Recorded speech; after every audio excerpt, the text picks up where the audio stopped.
This baby was surrounded by predators until she was unalived. But did the police get the right guy? The tragic case of 14-month-old Shaylyn Ammerman. Trigger warning. Shaylyn was born December 31st, 2014 in Indiana to her mother Jessica and her father Justin. Now they stayed together for a little while until they broke up in March of 2016. Now when they broke up, Jessica said that she kicked Justin out of her house for being too rough with their daughter, baby Shaylyn. So Justin packed his stuff and he moved in with his mom Tamara, his brother Adam, and his stepdad Danny. So on March 18, 2016, Jessica dropped her daughter Shaylyn off at her grandparents' house to spend the week with her father. Why would you send the baby to spend a week with him if you'd already kicked him out of your house for being too rough with her? So Shaylyn had spent the last few days with her father's family and everything was going good up until March 22nd. On this day, Shaylyn's uncle Adam invited over his friend named Kyle Parker to drink liquor and watch TV. Grandma Tamara said somewhere between 8 and 10 p.m., she wrapped the baby in her favorite Winnie the Pooh blanket and then put her in her crib, which was located in the living room. So the next morning, around 8 or 9 a.m., depending on who you talk to, one of her relatives went into the living room to get her out of her crib, but she wasn't there. They searched the house and couldn't find her, and then they called the police. So the local and state police began a widespread search. They scoured all the nearby neighborhoods. They checked the rivers, lakes, woods,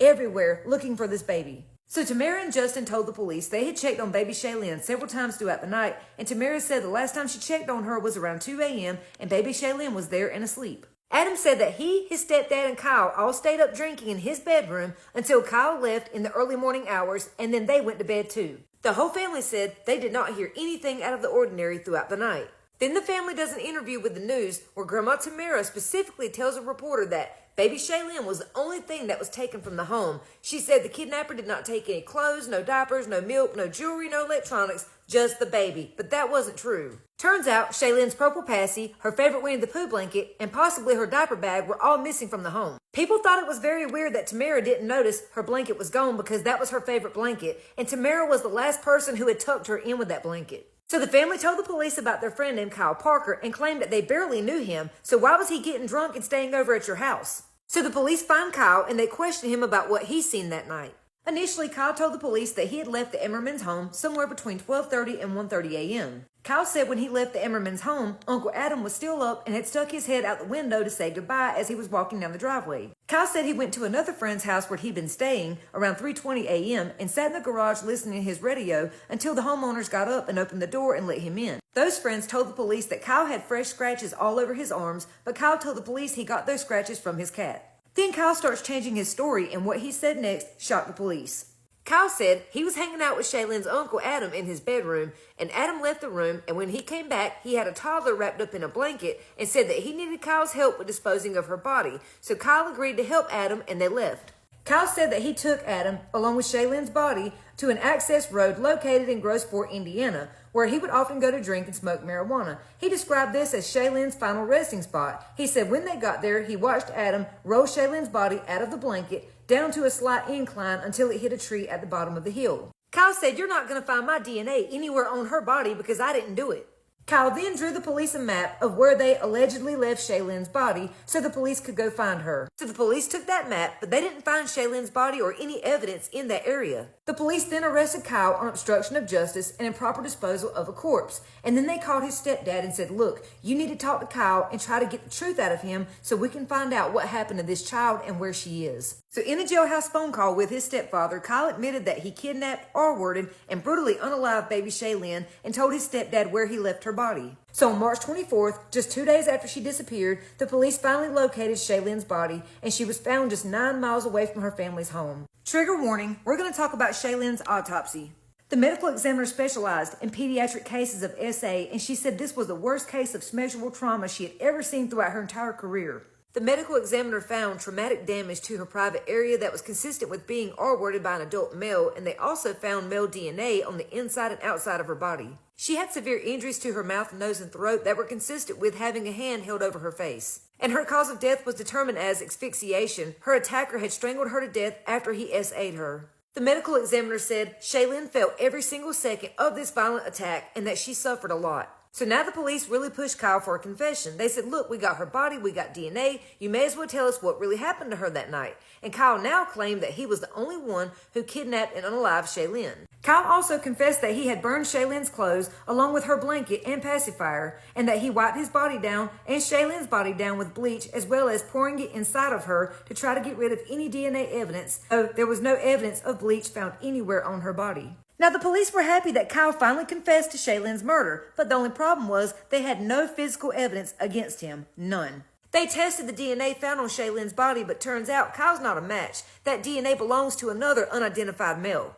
Over 100 items were tested for Kyle's DNA, and none of them linked him to the crime. So if no bleach was found on her body or on the scene, and that's not Kyle's DNA on her body, whose DNA does that belong to? So even though they had no physical evidence, the police still charged Kyle with R-word, murder, child molest, kidnapping, aggravated battery, strangulation, obstruction of justice, and failure to report a dead body, and he would plead not guilty to all of these charges. So after Kyle's arrest, the police come back to speak with Shaylyn's family, but that's when all of their stories begin to change.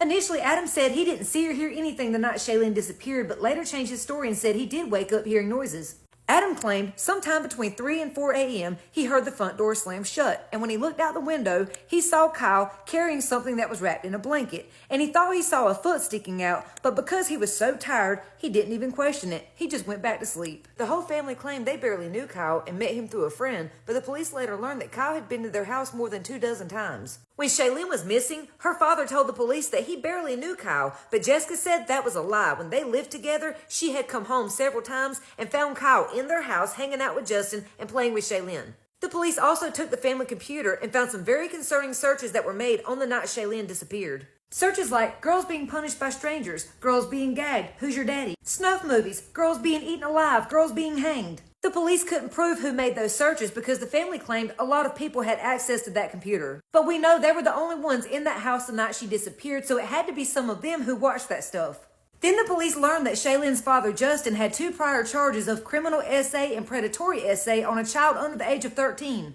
And the only reason he wasn't convicted of the second case was because the police had waited so many years before arresting him that the judge decided to dismiss the case. And when the police questioned Shaylyn's family and some of Kyle's friends, they all admitted they knew Kyle was attracted to little girls, so why the hell did they allow him around their children? And how does that topic even come up in a conversation? What the hell is going on with this family? Jessica even said that she felt like Justin and his family were lying to her about what happened that night, and that when Shaylyn disappeared, she called Justin on the phone and he didn't seem concerned or worried about Shaylyn. Every time the family did an interview with the news, they showed no emotion or concern at all. And people did not like the fact that Grandma Tamara would constantly talk about how they weren't having a party that night rather than talking about her missing granddaughter. Justin and his brother Adam voluntarily took polygraph tests, but the results were never released to the public, but Jessica claims that Justin failed his polygraph test. And we don't even know if the men in her family were ever even tested to see if they were a match to that DNA because the police have never released that. The police said they were still investigating and would probably make more arrests, but that would never happen. Kyle was the only one who was ever charged.